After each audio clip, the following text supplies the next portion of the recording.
You're watching the recap of the 4th episode of Research Insights Live.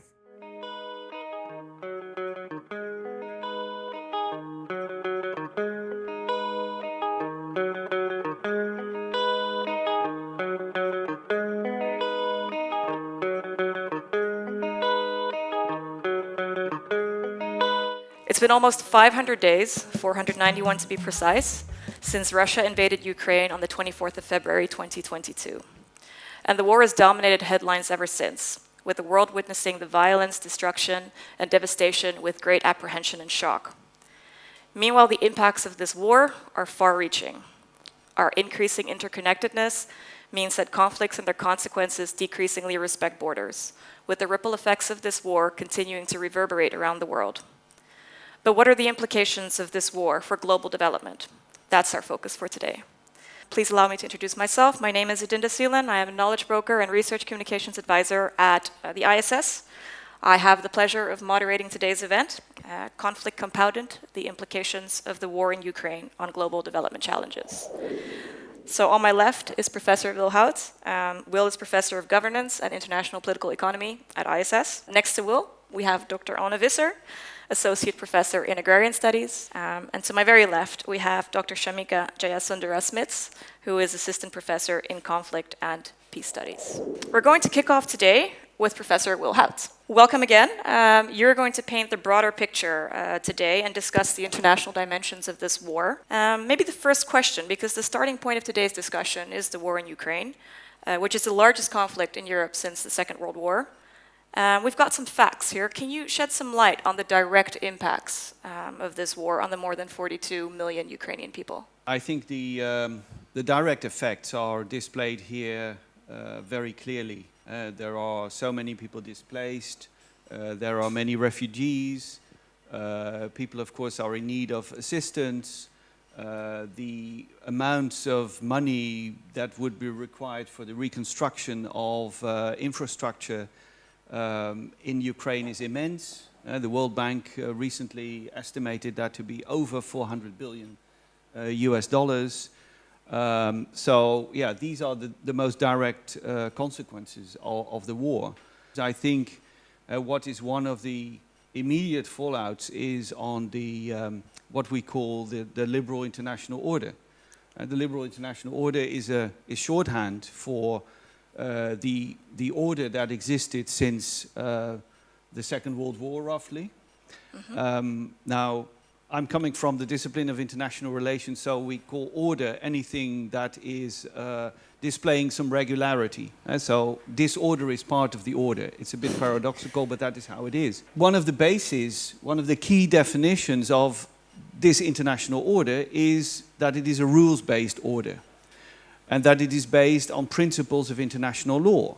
And I would say that next to, obviously, the victims in Ukraine, the rules-based order, the international law dimension of our international system has been one of the victims. One of the principles actually behind the independence of Ukraine, which dates back only 30 years or so, was that its existence within borders recognized in 1995 would be respected. Now, right. And that is, of course, something that has been violated very clearly with this invasion. First, of course, in 2014 of Crimea and the annexation of Crimea, a fake referendum that was set up. Later, the attacks in the eastern Ukraine, and now a full-blown attack on the whole of the country. You're also saying we're transitioning now a little bit from a unipolar to a more pluralistic world order where different principles are embraced. And that, Putin's framing of this war is, also leaning towards that direction. Can you maybe elaborate a bit more on that point? There are many speculations of people of new alliances being made. We've seen, of course, at the Winter Olympics in Beijing that there was a high-level meeting between the Chinese president and the Russian president where they declared something like a no limits friendship between the two countries. But for those of you who might have read a very interesting peace interview with Henry Kissinger on the occasion of his 100th birthday in The Economist a couple of weeks ago, he said, but deep down there is no friendship between China and Russia. Deep down they actually, well, I wouldn't say they're afraid of each other, but they're certainly not friends. And I think that is one of the uncertainties that we're facing at this moment. Because we could think, okay, there was this declaration, we've seen, of course, all kinds of new alliances springing up, but what will be the end result of that at this very moment is unclear. It could very well be that with maybe the balance turning against Russia, and of course many people hope, but we have to wait and see whether that is going to happen, the position of China might actually be different from that what was expected in February 2022. It's, after all, this is power politics that we're talking about, and alliances are not set in stone. In an op-ed that the Dutch Prime Minister wrote earlier this year, he called Russia's invasion a watershed moment in world history, and one that concerns all people and governments, beyond those of the West and Russia. Can you maybe shed some lights on how countries are positioning and repositioning themselves beyond China? What I think we have been seeing is an attempt of China, Russia, to change some of the principles of this international order towards, let's say, more unilateral principles that would benefit these powers. And what we've seen in a broader perspective is that well, first of all, of course, we've seen that in the United Nations, which is the apex body in the multilateral order at the moment. There were two resolutions tabled, one immediately after the start of the war, the other one, I believe that was in October 2022.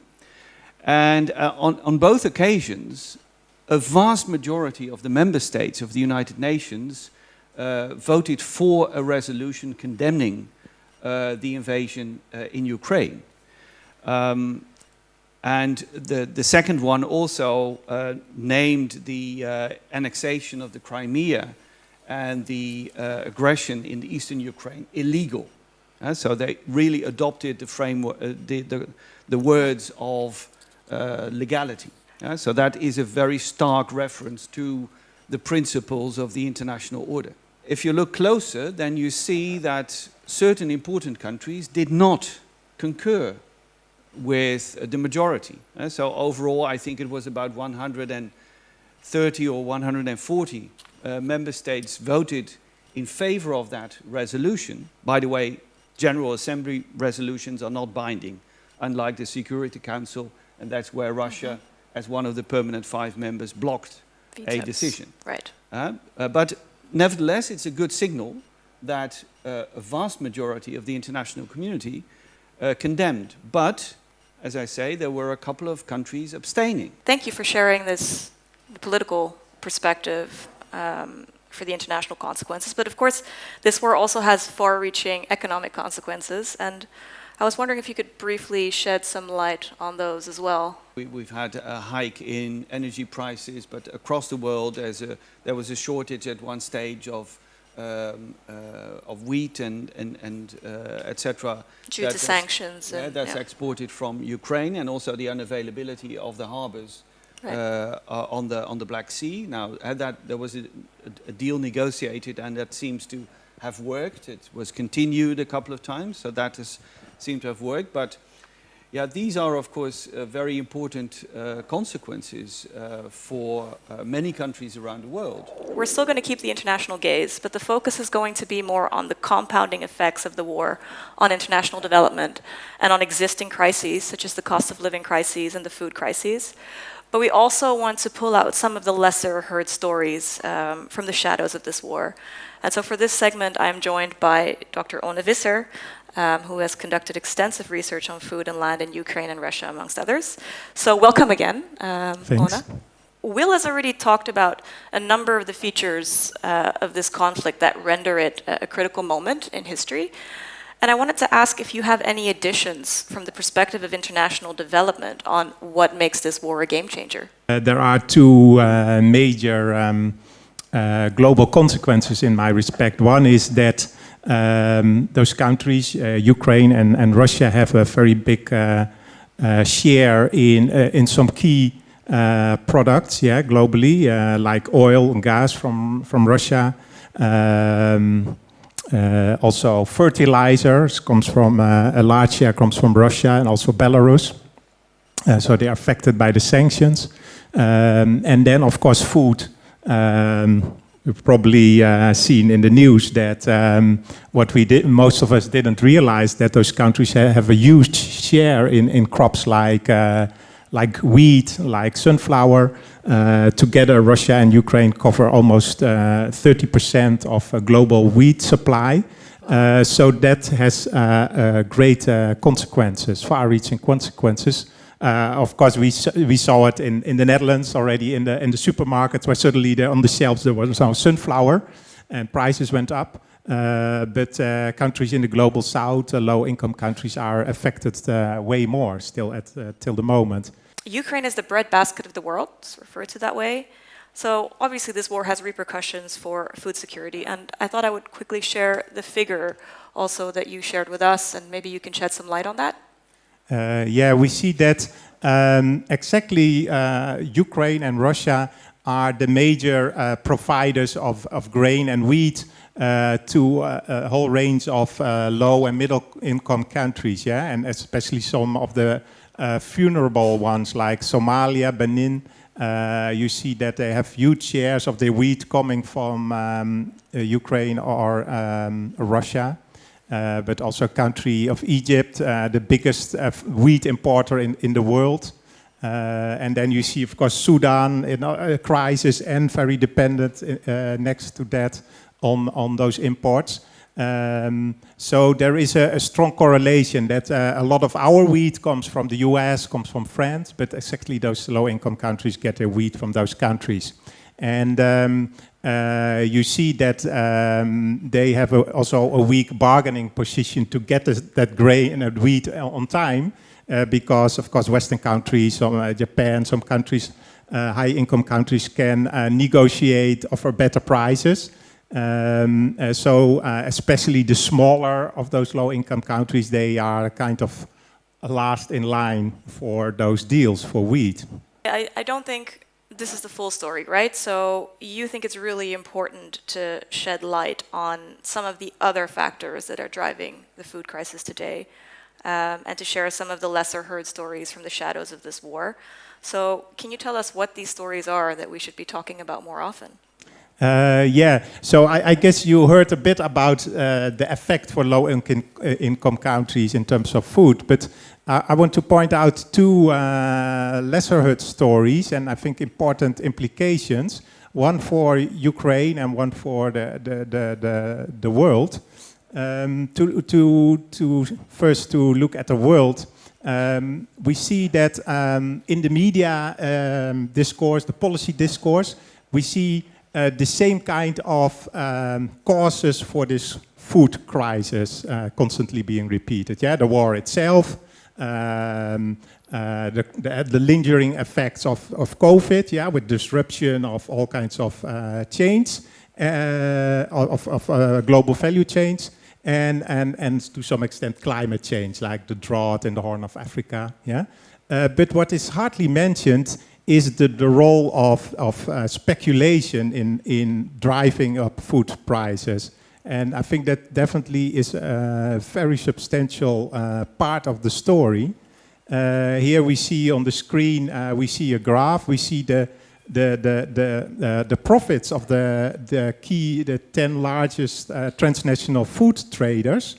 And we see already, even you don't have to look in much detail, you see that the line is going up. The profits have gone up already during COVID. It went already up, 2001, and then 2002 it went up further due to the war, in the context of the war.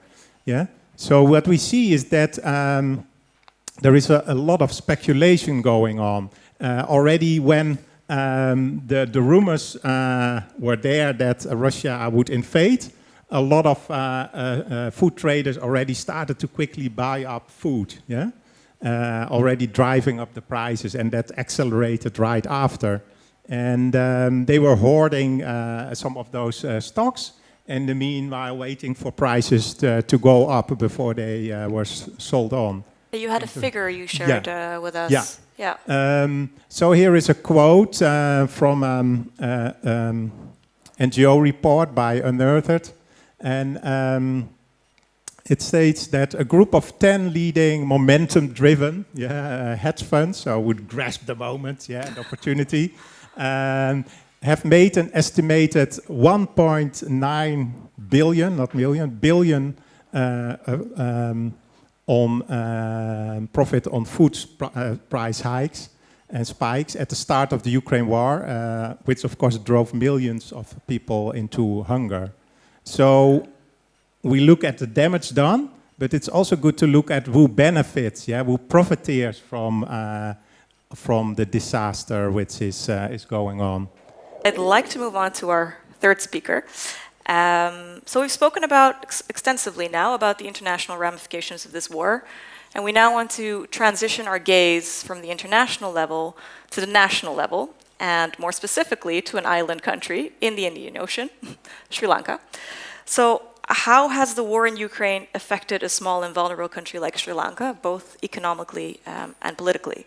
And for that conversation, I am joined by Dr. Shyamika Jayasundara-Smits, who's from Sri Lanka.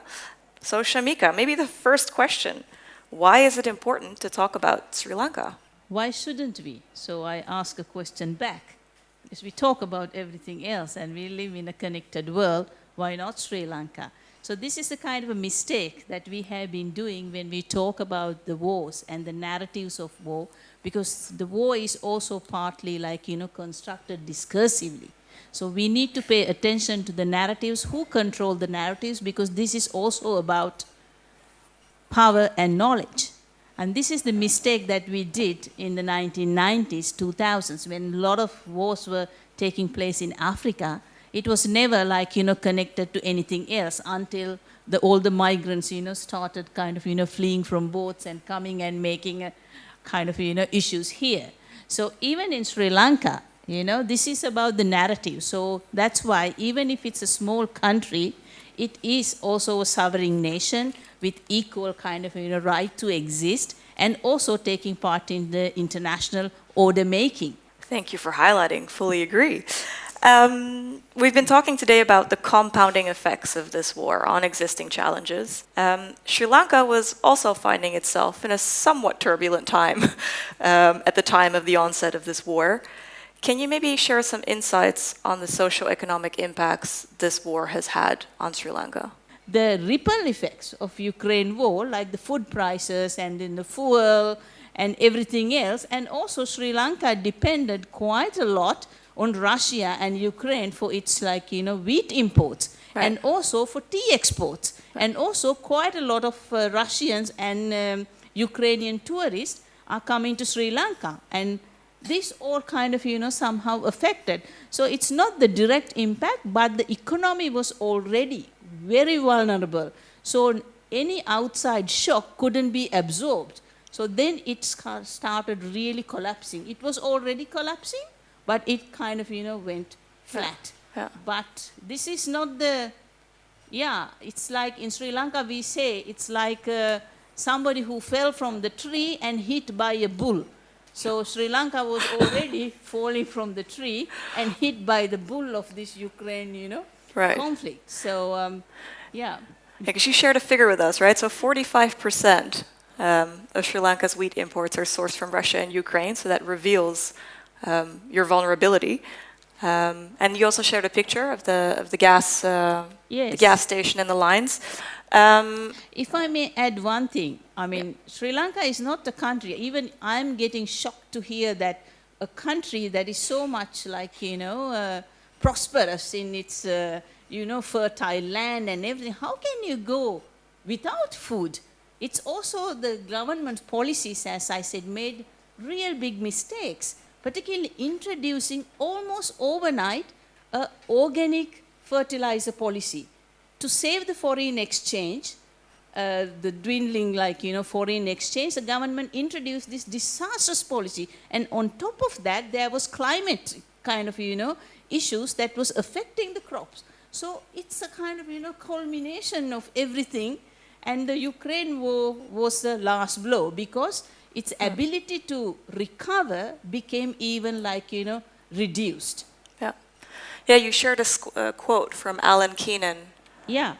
This is the Ukraine effect, a credit line for fuel you thought could last 2 months, now last one. This was said in, I think, at the beginning of this crisis with the skyrocketing prices in the world market and so, and also in relation to Sri Lanka's foreign exchange diminishing very fast.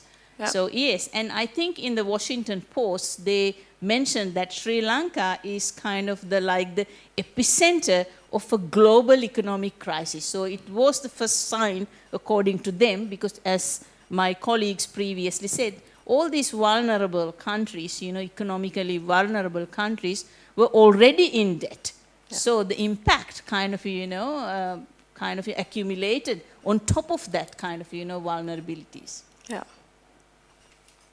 I want to circle back to Wil's presentation. You've already alluded a little bit to the geopolitical repercussions at the beginning, saying how in geopolitics size doesn't matter. Can you tell us a bit more about how Sri Lanka has positioned itself in this conflict?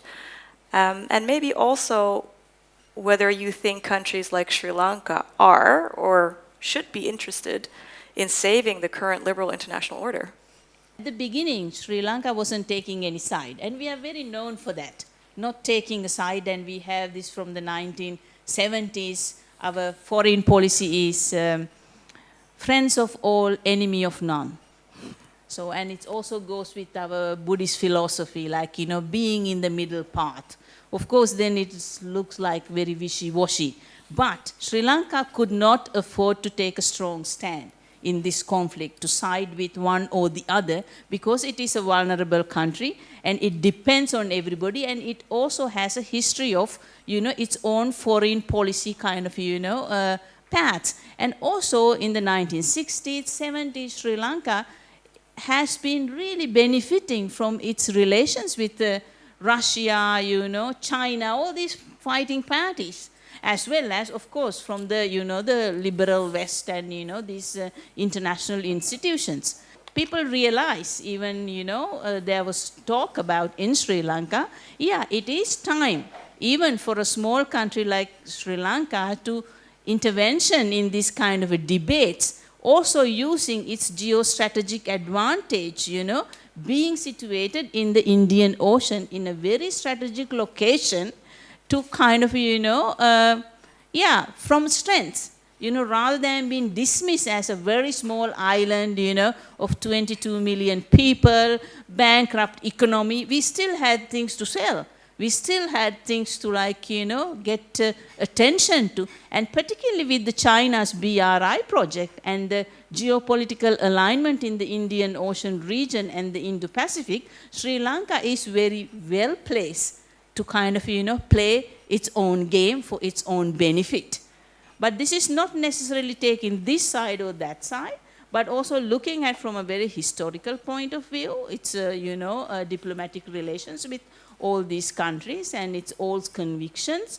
And also, there is uncertainty about which way this order making is going to go. So you have to play it safe as well. And very strategic. There's so much more to discuss to this topic, and we've only covered so much, but already there's so much to digest and to reflect upon. You can stay tuned on more related to this event on the Research Insights live page. The link is on the screen. And if you're interested in getting some of the latest highlights from ISS research on global development and social justice more broadly, I kindly refer you to our Research Insights page. I want to thank the speakers, each one of you, Shyamika, Oane, Wil, for your thought-provoking insights, for sharing the lesser heard stories, maybe the less popular stories as well, and for, again, reminding us to remain critical